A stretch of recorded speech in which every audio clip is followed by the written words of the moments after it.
So President Biden used his State of the Union address overnight to set out a series of key election issues and criticised Donald Trump's language on Russia and NATO.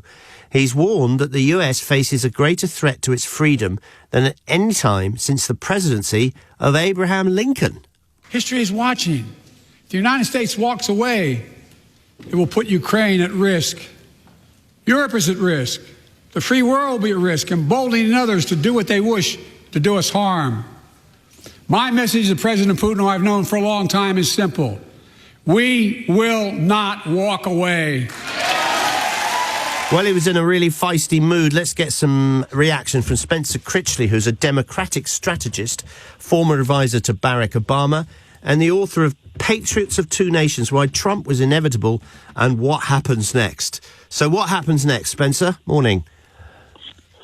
Well, I think that hopefully this will be the beginning of a campaign that helps us protect our democracy from, I agree, the most serious threat that it has faced since World War II, I would say, and then before that, the Civil War, as President Biden pointed out during his State of the Union speech. By the way, I want to note I was an advisor to the Obama campaign, not to President Obama. Okay, fair enough. Well pointed out.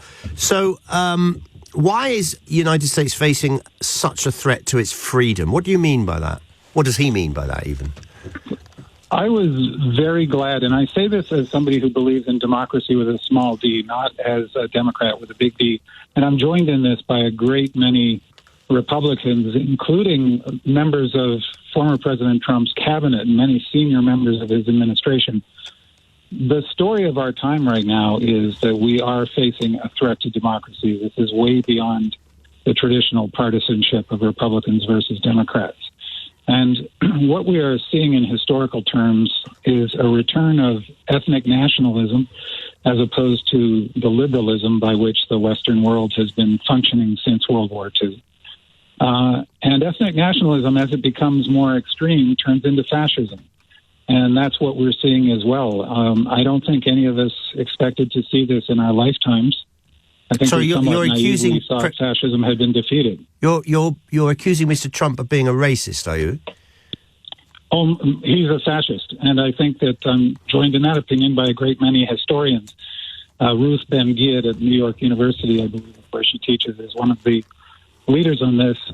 She has a book about authoritarian strongmen, but there are many others. Timothy Snyder, historian at Yale, sees this from the point of view of totalitarianism in Eastern Europe and Russia, as well as under the fascists in Nazi Germany and Italy and elsewhere during World War II. I've always been cautious about using the word fascist, and I think, frankly, people on the left have greatly overused it in the past just to describe conservatives they disagree with. And unfortunately, that has taken some of the power out of the word, but we have to reclaim it because former President Trump, hopefully never again President Trump, fits the description. He is not just an authoritarian, he's a fascist authoritarian. Okay, well, I have to say that he's not here to defend himself against the accusations. But just to final point, what do you fear will happen if Donald Trump wins the presidency? What will happen on foreign policy? What will happen with Russia, Ukraine, and NATO? Oh, he's advertised what he will do. He greatly admires Vladimir Putin. Vladimir Putin, again, not to, I know it might sound like I'm just throwing this word around as an insult, as people do, but Vladimir Putin is an open admirer of the Russian fascist philosopher Ivan Ilyin. He frequently quotes him, including in his famous 5,000-word essay a few years ago, Inventing an Alternate History of Russia and Ukraine.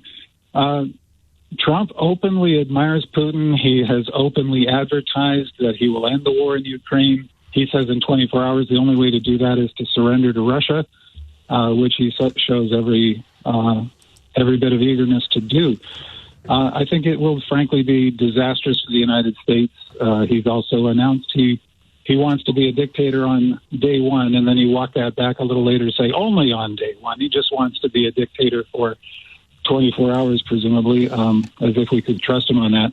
But he openly advertises that he wants to put essentially lackeys running the Department of Justice, running the Department of Defense, running every department. He wants to have a loyalty test for government bureaucrats. And as any citizen of a Western nation knows, bureaucracies can be frustrating, but the point of a civil service that's separated from the political branches of government is absolutely critical. It's a critical point in a democracy to have that separation. He wants to eliminate it and wants loyalty tests for bureaucrats.